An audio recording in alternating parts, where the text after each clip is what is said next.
Oh, hello. Wilds of Eldraine is here, and you know what that means. Pre-releases, Friday Night Magic draft pods, and a whole host of other Wilds of Eldraine limited events available for you to play in.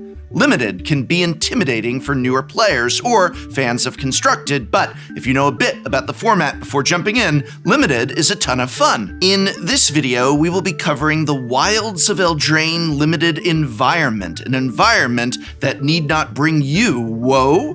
Whether you are playing at your store's pre-release, in a sealed event where you build a deck from 6 booster packs, or a traditional draft such as at Friday Night Magic or on Magic Online or Arena, this video will cover everything you need to know about the main mechanics, archetypes, mana fixing, and how to build a concise, effective deck. This video is a more intermediate guide that assumes you're already familiar with the basics of how draft and sealed work. If you're not, we have some beginner's guides that introduce you to draft and sealed here, and linked in this video's description. So when it comes to Wilds of Eldraine Limited, where do we begin? Mechanics.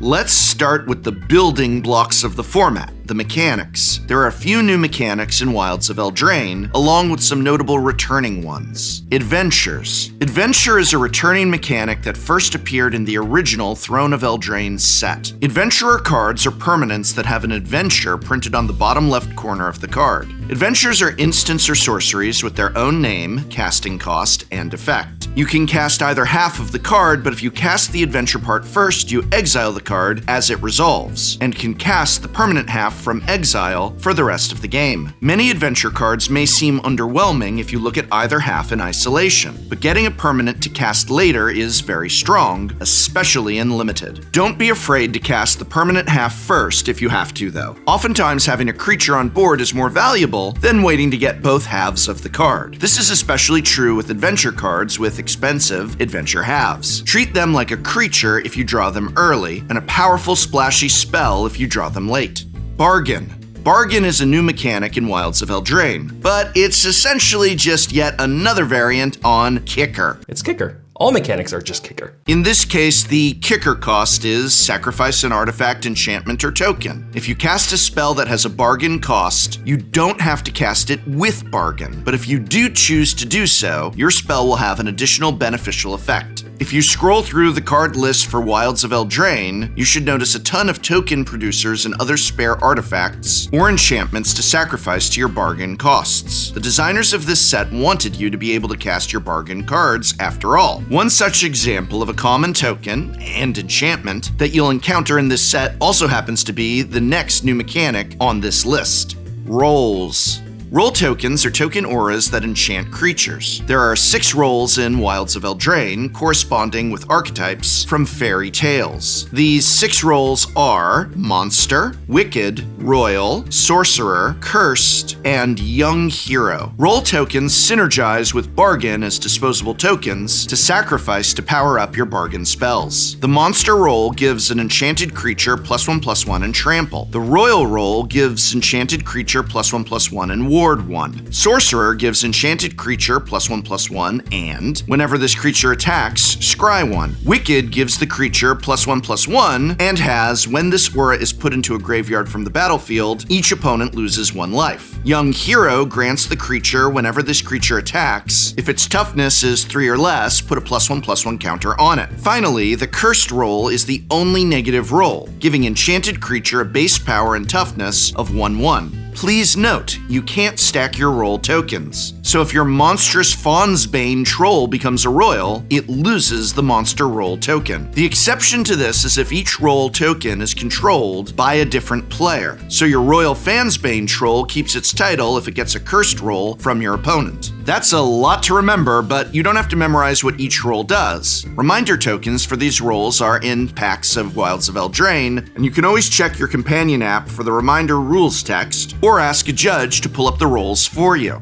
Celebration. The last new mechanic in Wilds of Eldraine is Celebration, a mechanic that expresses just how ecstatic inhabitants of Eldraine are that the Phyrexians are gone. Those that are still awake, that is. Celebration provides a boost so long as 2 or more non-land permanents enter the battlefield under your control in a single turn. These permanents could come in the form of casting 2 spells in a turn, or they could come from tokens that tag along with other permanents, such as role tokens, food tokens, treasure tokens, or one of the many creature tokens in the set. Given the complexity of adventure and roles, it's a nice change of pace that Celebration is relatively straightforward. Other returning mechanics. There are also a number of returning mechanics that show up in sets every now and again. Food first premiered in the original Eldraine set and is back in full force this time around. Most food comes in the form of tokens that can be sacrificed to gain 3 life, but there are some non-token food artifacts as well. These food cards still have the sack for life ability, but have an additional effect of some kind as well. There are many cards in the set that allow you to use food for other purposes, including spells with bargain. These cards don't care whether the food you use for them are tokens or real cards. They'll munch them up just the same. Sagas are also back with Wilds of Eldraine, though in a much smaller density compared to other sets. Several cards in this set, like Ashiok's Reaper, care about enchantments dying, and the self-sacrifice trigger attached to a Saga's final chapter will trigger these effects. Also remember that you can sacrifice these sagas to your bargain spells. If you have a Saga's final chapter on the stack, you can cast an instant with bargain in response, sacrificing the saga to pay the bargain cost, and still get the saga's final chapter. Pretty neat. Lastly, stun counters feature rather prominently in the set. Stun counters first premiered in Dominaria United, but have been used sparingly in sets since then. Stun counters put a temporary freeze on a creature. If a creature with a stun counter on it would untap, remove a stun counter from that creature instead. This is particularly relevant because the Azorius archetype in the set revolves around tapping creatures your opponents control.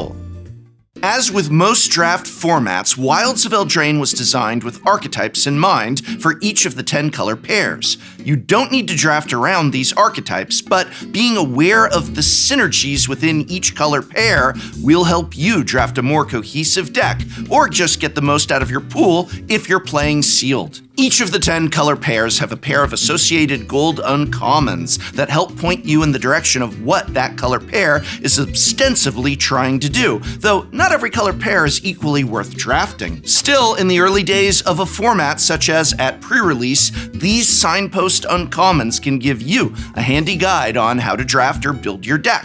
In WoW, the gold uncommons consist of 1 legendary creature and 1 split color adventure card. Let's take a look at the draft archetypes for Wilds of Eldraine.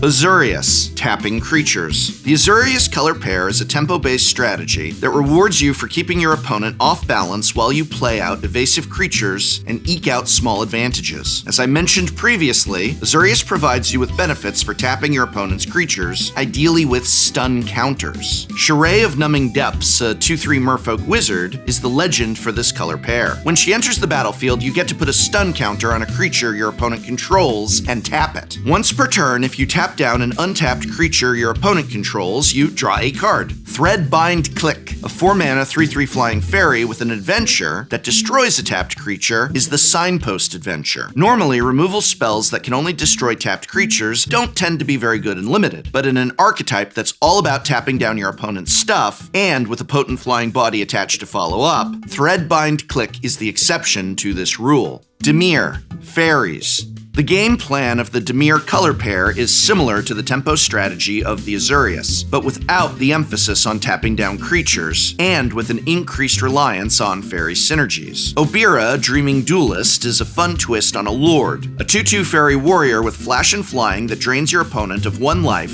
every time another fairy enters the battlefield under your control. In need of a good fairy to pair with Obira? How about Spellscorn Coven, the Dimir Signpost adventure card? Spellscorn Coven's adventure is Take It Back, an almost counter spell that returns a spell on the stack to its owner's hand. Take It Back curves nicely into the Coven itself, a 2/3 flying fairy warlock that makes your opponent discard a card when it enters the battlefield, such as, I don't know, maybe the spell that you made your opponent take back? Rakdos, the Aristorats. The Rakdos deck is an Aristorats deck built around your own creatures dying, often through sacrifice effects. The deck makes good use of the 1/1 rat tokens in the set. Aristorats, get it? The Signpost legend, Totentanz, Swarm Piper, is a 3-mana 2/3 human warlock bard that gives you a rat whenever a non-token creature that you control dies. And it gives your attacking rats Death Touch, an important way to boost your otherwise weak rat creatures in combat. The Signpost adventure card is Callous Sellsword, a 2-mana 2/2 that enters with +1/+1 counters on it for each of your creatures that died this turn. Its adventure is a cheap fling variant, which counts for Callous Sellsword's ability.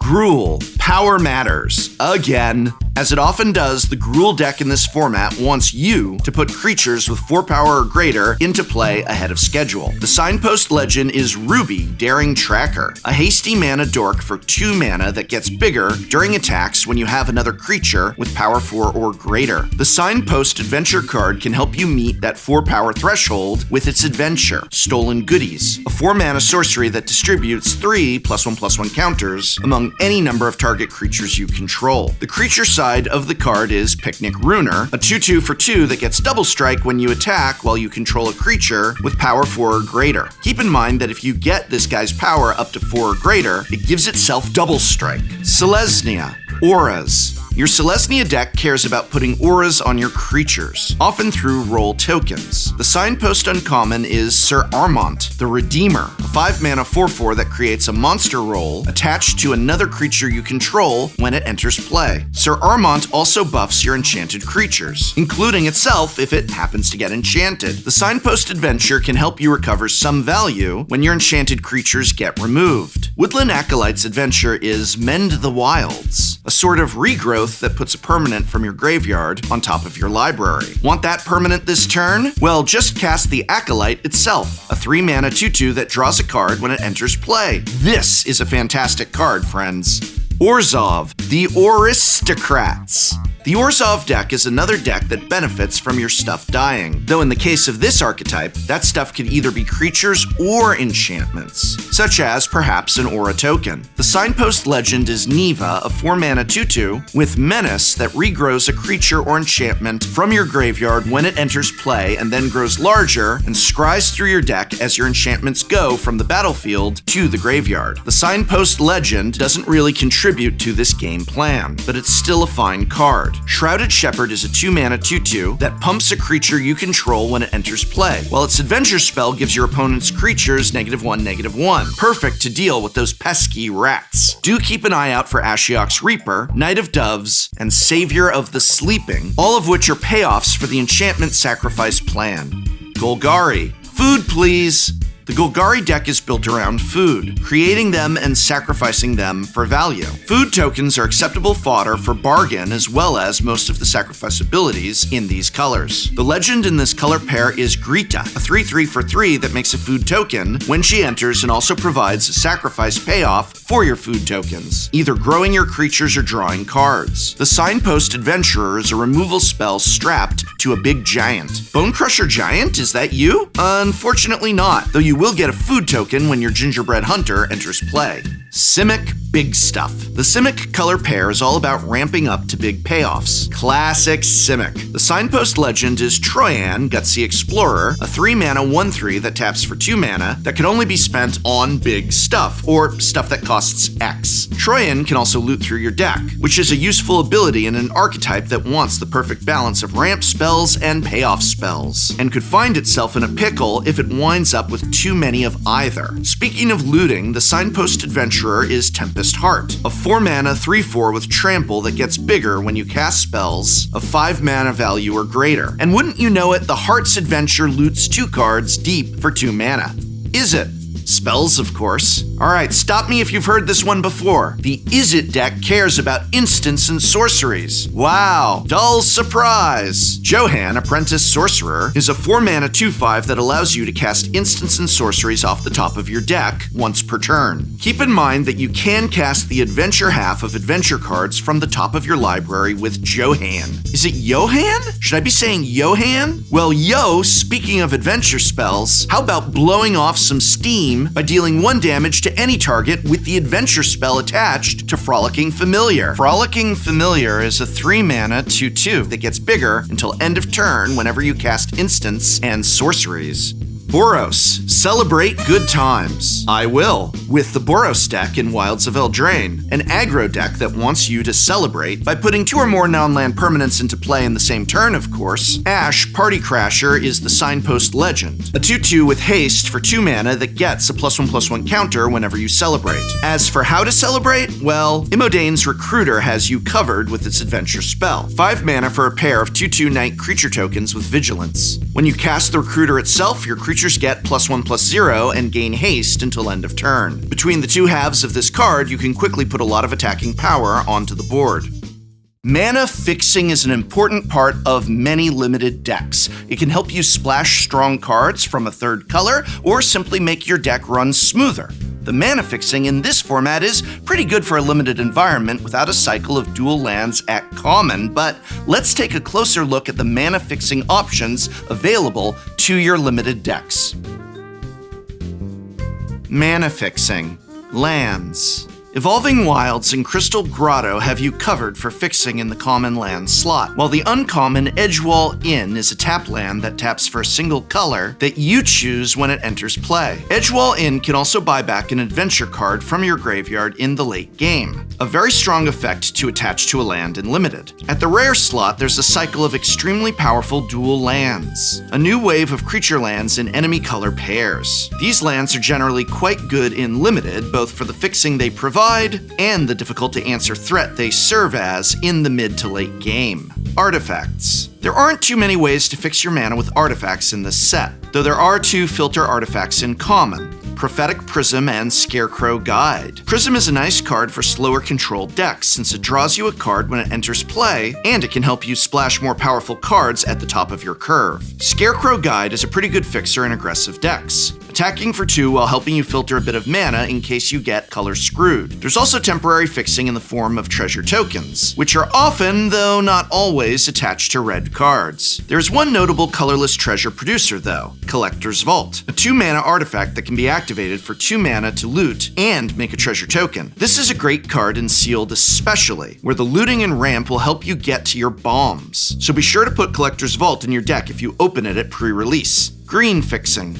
There's not as much accessible green fixing in this format as there usually is, though there is Root Rider Fawn, a mana dork that either taps for green or filters mana for other colors, and a couple of wild ways of searching for lands at common: Brave the Wilds and Return from the Wilds. When building a mana base, you should count Brave the Wilds as a land in your green-based decks. 1 mana to search for a land is an easy bar to clear, so if your deck is green enough to consistently cast it on turn 1, you can basically consider this card as a tap land that can tap for any single color you put in your deck. Brave the Wilds is the best way to enable the multicolor green archetype, a base green deck that splashes a bunch of bombs of other colors, using the mana fixing green provides. This is only something you should do if you pick up a few copies of Brave the Wilds though, and I'd also recommend seeking out a copy or 2 of Prophetic Prism. Return from the Wilds is a pretty good version of these 3-mana rampant growth effects we've seen so many times over the years. Normally these cards are too expensive to be good in Limited, but because the card also gives you either a 1/1 or a food token, or in the late game gives you a 1/1 and a food token instead of a land, it might actually be good enough to see play in Wilds of Eldraine Limited.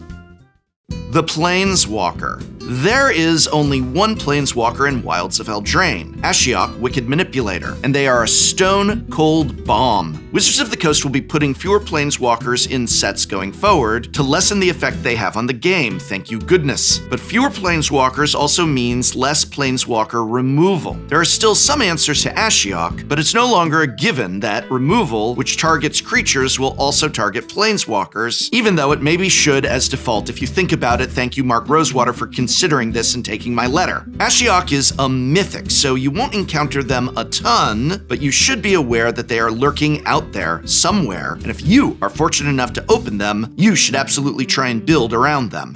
Enchanting Tales. The bonus sheet. Last things last, let's talk about the elephant in the room, or rather, the fancy enchantment in your pack. As with March of the Machine, Brothers War, and most notably Strixhaven, every Wilds of Eldraine draft pack contains a bonus alternate art reprint. In this case, these cards are all enchantments known as Enchanting Tales. These cards are not legal in Standard, but they are legal in Wilds of Eldraine Limited. Any bonus sheet enchantments you open in your Wilds of Eldraine packs, at a draft or at a pre-release, is legal to draft or put in your deck. Unlike with past versions of these bonus sheet cards though, most of these enchantments are not particularly good in Limited. Most of them are too expensive or don't impact the board enough to be worth including in your Limited deck, aside from a few bombs like Bitter Blossom. That said, there are a few synergies that might line up with what you're drafting. Hatching Plans, for instance, is pretty easy to sacrifice in this format, say, to a bargain spell, netting you a juicy 3 cards when you do so. Keep that in mind when drafting.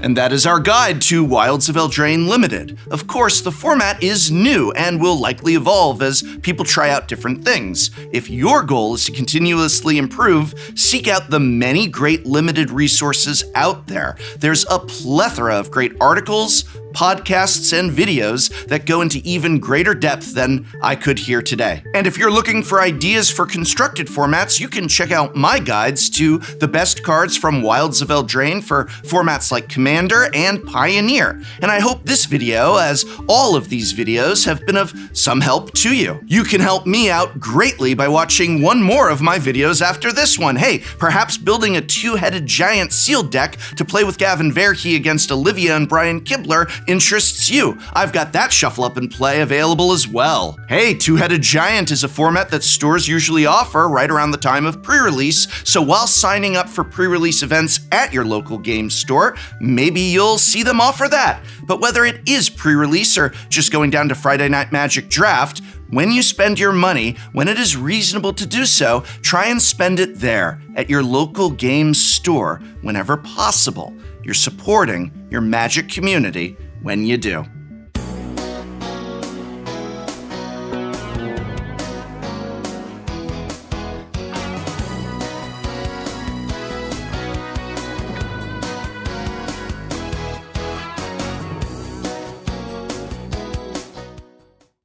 Next time on Shuffle Up and Play. Today, 6 Legacy decks, 3 rounds, 2 players. It's the Legacy Gauntlet. My name's Anurag. You can call me Anu. I'm Brian Koval, aka Bosch and Roll. A scrubland. I am shocked.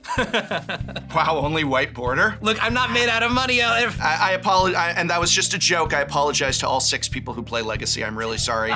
We love it. 2 of us are Apology here. accepted. 2 of us are here, right? Yeah. Thought Monitor's on the stack. You just played a 7-mana spell with 1 land. It's true. It's turn 3. Flash in Orcish Bowmasters, come on. I guess that tells a lot about my hand. I have 12 life to work with at the moment. By my math, that's 6 Ancient Tomb activations. Okay, the jokes are over. His face got really serious when I said that too. There we go.